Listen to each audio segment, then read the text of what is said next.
Après un titre de champion et une demi-finale de LDC, cet été, l'AC Milan a connu une véritable révolution. En à peine un petit mois, le club a perdu 3 symboles importants de son image, de son histoire, le tout organisé par les nouveaux propriétaires américains. Beaucoup se sont inquiétés, ont crié au scandale, mais aujourd'hui, la plupart des critiques ont disparu et l'enthousiasme est bien présent pour cette nouvelle saison des Rossoneri. La raison d'un tel changement, la mise en place cet été d'une nouvelle stratégie par Redbird. Pour lancer cette nouvelle ère, la première étape fut de virer Maldini. Il était jugé comme trop personnel dans ses décisions, ses méthodes dignes de la vieille école ne collaient pas avec la vision du club, sa communication trop extravagante. Je rappelle qu'il a tenté de mettre la pression à la direction pour ce mercato via certaines interviews que je vous mets en description, et surtout, ses choix sur le mercato n'ont pas été jugés comme pertinents. Le cas d'Eketela Herré a beaucoup fait parler. Il était le plus gros investissement du club depuis très longtemps. Son échec n'est pas seulement lié à la pression, à ses mauvaises performances, mais cela reste un point noir important qui a divisé en interne. Son départ était évitable. Son expérience et sa carrière apportaient énormément au projet, mais il n'a pas souhaité continuer dans un rôle moins important, et on comprend pourquoi. Cette décision a beaucoup fait parler, mais ce qui a fait le plus de bruit, c'est surtout la manière dont elle a été mise en place, dans un minable communiqué de 5 lignes sur le site du club. Un manque de respect énorme pour un homme qui a construit le succès de ce club par le passé et dans le présent. Par loyauté, Ricky Massara, son bras droit, l'a suivi, et il a donc fallu trouver rapidement une solution de remplacement pour le mercato. Au lieu de chercher un nouveau directeur sportif, une promotion en interne a été offerte afin de changer la méthode de recrutement. Fini les solistes qui travaillent dans leur coin, le recrutement sera une décision de groupe prise avec une cellule de recrutement améliorée et l'utilisation de la data, le tout encadré par un français que ceux qui me suivent sur Twitter connaissent, Jeffrey Moncada, ancien analyste vidéo et chef scout de Monaco. Il est l'homme derrière pas mal de deals comme Kalulu ou Malik Cho. Sous Maldini, il était responsable du recrutement de l'AC Milan. Son avis était pris en compte, mais maintenant que c'est lui qui est aux commandes, il va devoir montrer qu'il en a l'étoffe. Il est un homme de l'ombre très discret, qui travaille avec passion, un homme compétent qui depuis 2012 et ses débuts à Monaco,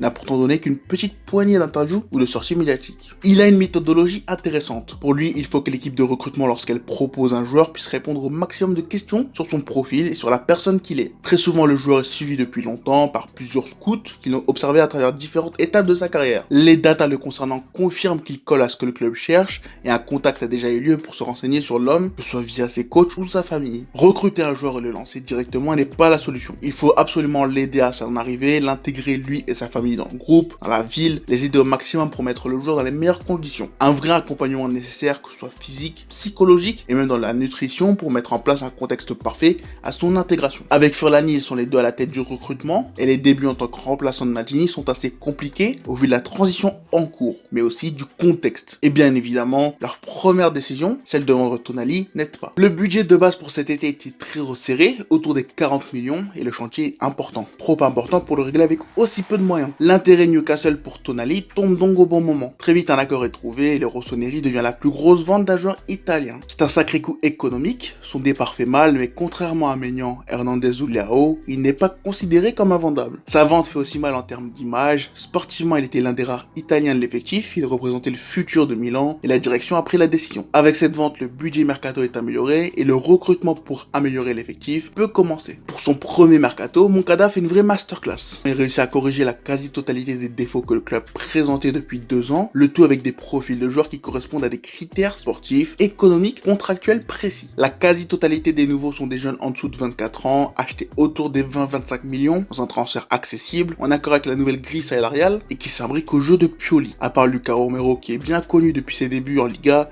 et Marco Pellegrino, un défenseur assez agressif mais qui se jette un peu dans ses interventions, toutes les autres recrues sont clairement signées pour avoir un impact immédiat. Les négociations ont été longues pour Yunus Moussa et Tijani Reinders, mais avec Loftus-Cheek, qui est à Paris au vu de ses blessures, ils viennent renforcer un milieu détruit par la blessure de Bennacer et le départ de Tonali. Chukwueze, Okafor et Pulisic seront les pendants à droite de Leao. Ils règlent le problème du jeu penchant trop à gauche et offrent beaucoup de percussions, de danger, tout en ayant la polyvalence nécessaire pour être performant ailleurs. 2 problèmes réglés donc, le tout en visant soit des joueurs dans des clubs qui doivent vendre, soit des joueurs avec une année de contrat restante. Seuls 2 joueurs ne correspondent pas à ces critères. Luka Jovic, signé en précipitation après les échecs David, Daka et Taremi en pointe, qui est un pari risqué puisque le joueur n'arrive pas à se relancer. Cela forcera sûrement Okafor à dépanner dans l'axe au cours de la saison, même si ce n'est pas son meilleur poste. Marcos Portillo, lui, vient doubler le poste de gardien, et on l'espère fera un meilleur job que Tatarusanu, qui aura très mal remplacé Maignan lors de sa longue blessure, coûtant sûrement le podium à Milan. L'effectif est donc renouvelé, il en avait besoin. L'an dernier, on avait vu les limites, notamment en janvier, et ces nouvelles recrues vont avoir beaucoup à faire pour permettre au club de continuer sa progression. Tout n'est pas parfait. Les cibles prioritaires en pointe n'ont pas été signées, et bizarrement, aucune opportunité n'a été donnée à Lorenzo Colombo pour être la doublure de Giroud. L'Italien est formé au club, il sort de son 3e prêt, mais aucune chance ne lui sera offerte et il partira pour son 4e à Monza. Sans Ballo-Touré qui voulait jouer en première ligue, c'est un jeune du centre qui sera la doublure de Théo, et c'est dommage que cette décision n'ait pas été prise plus tôt quand le jeune du centre s'appelait Milo Kerkez. Calabria est toujours titulaire en latéral, malgré un plafond évident qu'il a démontré. Défensivement, il est très faible, notamment 1 contre 1, et on l'a encore vu lors du dernier match, quand il s'est fait mélanger par El Shaarawy, et surtout sur le but à la 92e de Spinazzola. Je trouve ça dommage d'ailleurs que ce soit lui le capitaine et le seul Italien titulaire de l'équipe.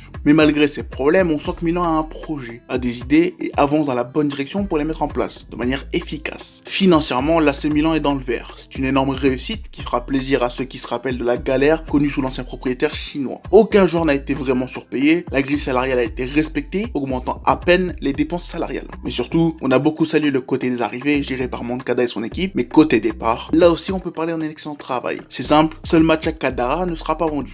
Un autre départ aurait pu avoir lieu aussi, celui de Chaka Traoré, l'Ivoirien le jeune le plus prometteur du centre de formation, que le club vient de prolonger. L'objectif était de le prêter, mais finalement il est resté. C'est donc un énorme succès sur tous les points. Tous partent soit définitivement, soit en prêt avec très souvent une option d'achat. La liste est longue, mais elle a permis de libérer des places dans l'effectif qui étaient prises par des joueurs qui n'ont pas su répondre aux attentes. Le travail de l'été est donc colossal, une masterclass de l'équipe dirigeante qui réussit un des meilleurs mercatos de l'été, et le tout en gardant ses meilleurs joueurs, dont Leao, qui a signé une prolongation. Tout cet excellent travail va maintenant devoir être mis en valeur par Pioli. De base, l'Italien devait partir puisque Maldini voulait le remplacer, mais Redbird a décidé de le garder. Ses résultats sont impressionnants, permettant à Milan de sécuriser 3 participations consécutives en LDC, avec un titre de champion d'Italie et une demi-finale de LDC, permettant au Grand Milan d'enfin revoir le jour. Mais là aussi, tout n'est pas parfait, et personne n'oublie son bilan catastrophique avec les recrues de l'an dernier. Adli et Vranks n'ont quasiment pas joué alors qu'ils ont clairement montré des promesses sur les rares minutes qu'ils ont eues. Sa gestion du Belge Deketelaere peut être mise en cause dans son échec à Milan, il ne lui a jamais vraiment fait pleinement confiance, mais les prestations assez fortes et les nombreuses erreurs techniques n'ont pas non plus aidé. Seul Malik Thiaw avait su s'imposer. En profitant des blessures, une chance lui aura été offerte et comme Kalulu l'année précédente, son incorporation a transformé Milan en une forteresse. Son gabarit impressionnant pour un jeune joueur en fait une muraille que les défenses adverses n'ont pas su briser. S'il combine ses qualités physiques avec une bonne vitesse, une agressivité dans les duels et une lecture du jeu qui lui permet de s'adapter à la situation, bien qu'il soit définitivement plus adapté à gérer des transitions rapides. Balle au pied, Pioli ne lui demande pas des choses complexes, mais il pourrait s'améliorer, bien que déjà capable de certaines belles passes. Un profil très intéressant qui a failli passer une saison entière sur le banc, montrant les problèmes de relation entre Maldini et Pioli. Cette décision d'écarter les recrues du mercato estival a failli coûter cher et a sûrement bien impacté la saison, déjà bien touchée par les blessures de cadres qui n'ont pas aidé, et la fatigue, s'installant petit à petit, qui a beaucoup pesé en fin de saison. Aujourd'hui, le coach se retrouve avec 10 nouveaux joueurs dans l'effectif pour pallier à ces problèmes, et pour ce début de saison, l'équipe a clairement montré de belles choses qui laissent présager une belle année du club. Un 4-3 a été mis en place depuis le départ de Diaz. L'équipe réussit un bon début en remportant 9 points sur 9 matchs avec notamment un premier test réussi contre la Roma de Mourinho. Pour l'instant, tout va dans le bon sens. L'AC Milan s'est fixé de gros objectifs, va devoir réussir un parcours honorable en LDC et en coupe, tout en essayant de se battre pour un second titre de champion d'Italie en 3 ans. Et les premières vraies leçons de cette nouvelle équipe peuvent être tirées aujourd'hui après un gros test raté contre l'Inter.